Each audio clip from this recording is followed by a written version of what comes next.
स्वागत है दोस्तों। आज के मुख्य समाचार में आज देश और दुनिया से कई अहम और बड़ी खबर आ रही है। बात करेंगे हर खबर पर विस्तार से। सपा नेताओं पर गिरी अखिलेश की गाजपुर एमएलसी समेत 4 को पार्टी से निकाला। वहीं अगली बड़ी खबर में आपको बताएंगे। नेता चुने जाने के बाद फोरम में आए अखिलेश यादव, बताया यूपी सरकार को सड़क से सदन तक घेरने का प्लान। एक और बड़ी अपडेट, सीएम ममता के समर्थन में उतरे शरद पवार, बोले बीजेपी सियासी बदले के लिए कर रही है सीबीआई ईडी का इस्तेमाल। वहीं अगली बड़ी खबर में आपको बताएंगे। बीजेपी पर बरसी सीएम ममता बनर्जी, बोली आग जला दो और हिंसा हिंसा बोलकर बंगाल को बदनाम करो। वहीं अगली बड़ी खबर में आपको बताएंगे। किसान संगठनों के साथ बड़े आंदोलन की तैयारी में है ट्रेड यूनियन। एक और बड़ी अपडेट, मुकेश सहनी के समर्थन में उतरे चिराग पासवान, कहा नीतीश कुमार के इशारे पर वीआईपी सुप्रीमो के साथ हुआ धोखा। एक और बड़ी अपडेट, यूपी में समाजवादी पार्टी की सहयोगी दलों संग मीटिंग से गायब रहे शिवपाल। अखिलेश यादव ने भविष्य की रणनीति पर की चर्चा। तो चलिए देख लेते आज की पहली बड़ी खबर। सपा नेताओं पर गिरी अखिलेश की गाजपुर एमएलसी समेत 4 को पार्टी से निकाला। दरअसल दोस्तों,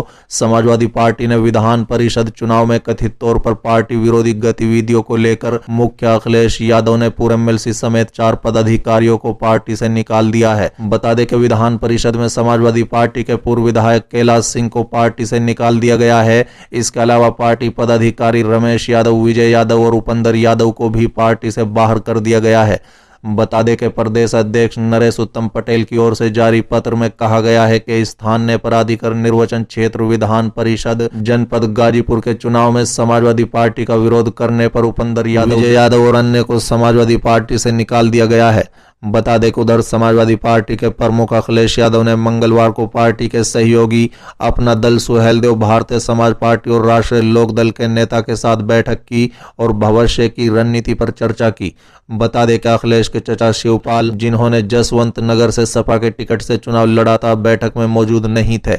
ये अटकलें लगाई जा रही हैं कि वो नाखुश हैं क्योंकि उन्हें पिछले सप्ताह सपा विधायकों की बैठक में नहीं बुलाया गया था। चलिए अगली खबर, नेता चुने जाने के बाद फोरम में अखिलेश यादव, बताया यूपी सरकार को सड़क से सदन तक घेरने का प्लान। दरअसल दोस्तों, समाजवादी पार्टी के प्रमुख और उत्तर प्रदेश विधानसभा में नेता प्रतिपक्ष अखिलेश यादव ने शनिवार को अपने विधायकों के साथ बैठक की। उन्होंने कहा है कि हम सरकार के अन्याय के खिलाफ सदन से लेकर सड़क तक संघर्ष करने का ऐलान करेंगे। उन्होंने राष्ट्रीय स्वयं सेवक संघ यानी आरएसएस और बीजेपी पर जमकर निशाना साधा। बता दें कि नेता प्रतिपक्ष चुने जाने की घोषणा के बाद अखिलेश ने शनिवार को सपा विधायक दल की बैठक की तस्वीरें साझा करते हुए ट्वीट किया कि संकल्प ले रहे हैं आज सपा के 111 जनता के मुद्दे पर संघर्ष करना ही लक्ष्य है हमारा। चलिए अगली खबर, सीएम ममता के समर्थन में उतरे शरद पवार, बोले बीजेपी सियासी बदले के लिए कर रही है सीबीआई ईडी का इस्तेमाल। दरअसल दोस्तों, राष्ट्रवादी कांग्रेस पार्टी के अध्यक्ष शरद पवार ने मंगलवार को केंद्र जांच एजेंसियों के कथित दुरुपयोग के मुद्दे पर बीजेपी के खिलाफ लड़ाई में पश्चिम बंगाल की मुख्यमंत्री ममता बनर्जी की अपील का समर्थन किया। उन्होंने सीबीआई ईडी जैसी केंद्र एजेंसियों का इस्तेमाल राजनीतिक बदले के लिए करने के मुद्दे के संसद में उठाने की बात की। बता दें कि केंद्र जांच एजेंसियों के कथित इस्तेमाल को लेकर सीएम ममता बनर्जी ने सभी गैर बीजेपी मुख्यमंत्री और विपक्षी नेताओं को पत्र लिखा है। इसको लेकर पूछे गए एक सवाल पर शरद पवार ने कहा कि हम इस मसले को संसद में उठाएंगे। हम देखेंगे कि इस मामले में साथ मिलकर हम क्या कर सकते हैं। बता दें कि इससे पहले एनसीपी की राष्ट्रीय कार्यकारिणी की बैठक में शरद पवार ने बीजेपी पर राजनीतिक बदले के लिए केंद्र जांच एजेंसियों के जरिए विपक्षी नेताओं को निशाना बनाने का आरोप लगाया। उन्होंने अपनी पार्टी के नेता नवाब मलिक और अनिल देशमुख पर हुई कार्रवाई को लेकर कहा कि जो लोग आज सत्ता पर काबिज हैं, उन्हें लगता है कि जो उनकी विचारधारा के नहीं है वो उनके दुश्मन है। बता दें कि सीबीआई और ईडी की छापेमारी आम बात हो गई है और इसका इस्तेमाल राजनीतिक प्रतिशोध के लिए सियासी विरोधियों को मुश्किल में डालने के लिए किया जा रहा है। शरद पवार ने कहा है कि एनसीपी, कांग्रेस और शिवसेना को हर नेता के खिलाफ कुछ न कुछ चल रहा है। प्रधानमंत्री नरेंद्र मोदी के दिमाग में एक ही चीज है, लोगों की इच्छा कुछ भी हो, वो कश्मीर से कन्याकुमारी तक बीजेपी का शासन चाहते हैं। चलिए अगली खबर, बीजेपी पर बरसी सीएम ममता बनर्जी, बोली आग जला दो और हिंसा हिंसा बोलकर बंगाल को बदनाम कर दो। दरअसल दोस्तों, पश्चिम बंगाल की मुख्यमंत्री ममता बनर्जी ने मंगलवार को दार्जिलिंग में भारतीय जनता पार्टी पर जमकर निशाना साधा। उन्होंने कहा है कि चुनाव आते ही एक पार्टी यानी बीजेपी दार्जिलिंग आती है और उल्टा पुल्टा बताकर वोट लेकर चली जाती है। इसके बाद उस पार्टी का कुछ पता नहीं चलता है। साथ ही उन्होंने लोगों को संबोधित करते हुए कहा है कि इसलिए आपको दिल्ली का लड्डू नहीं, दार्जिलिंग कुर्सियांग मिर्की का लड्डू चाहिए। महंगाई के मुद्दे पर निशाना साधते हुए ममता बनर्जी ने कहा है कि साल में 10 बार पेट्रोल की कीमतों में बढ़ोतरी हुई, डीजल और गैस का भी भाव बढ़ते हैं, चाय बागान को भी बंद कर देते हैं। बीरभूम की हिंसा को लेकर केंद्र की बीजेपी सरकार पर निशाना साधते हुए ममता बोली कि खुद ही आग जलाते हैं और खुद ही बदनाम करते हैं। बंगाल और जनता के साथ उनका कोई रिश्ता नहीं है, खाली एक ही काम है, आग जला दो और हिंसा बोलकर बंगाल को बदनाम कर दो। साथ ही बीजेपी शासित राज्यों पर ममता ने निशाना साधा और कहा कि उनके राज्य ज्यादा बदनाम है। यूपी जीते हुए 1 ही महीने भी नहीं हुआ और 5 दिन में 5 बार पेट्रोल के दाम बढ़ा दिए।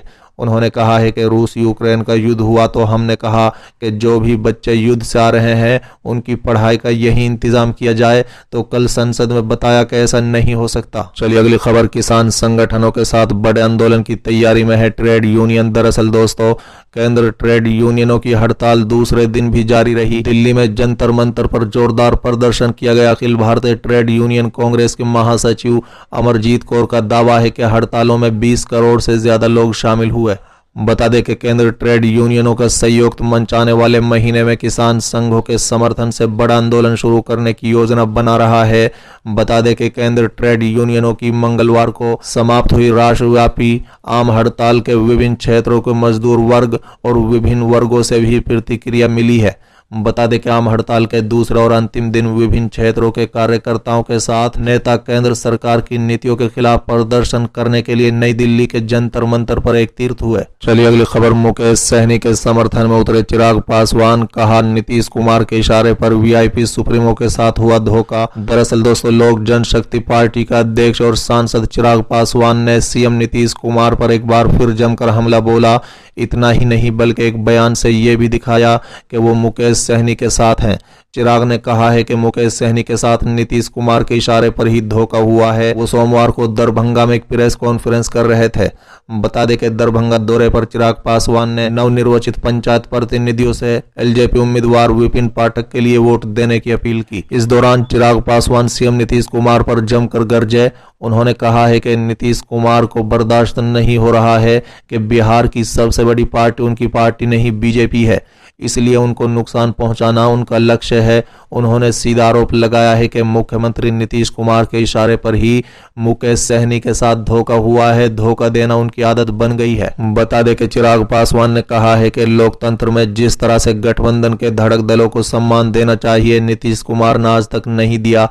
बिहार में बहुत जल्द मध्यावधि चुनाव होना है, जिसका कारण है विरोध भाषा। बता दें कभी मुकेश सहनी को लेकर गठबंधन में टूट देखने को मिल रही है। बहुत जल्द बीजेपी और जेडीयू में भी टूट होगी।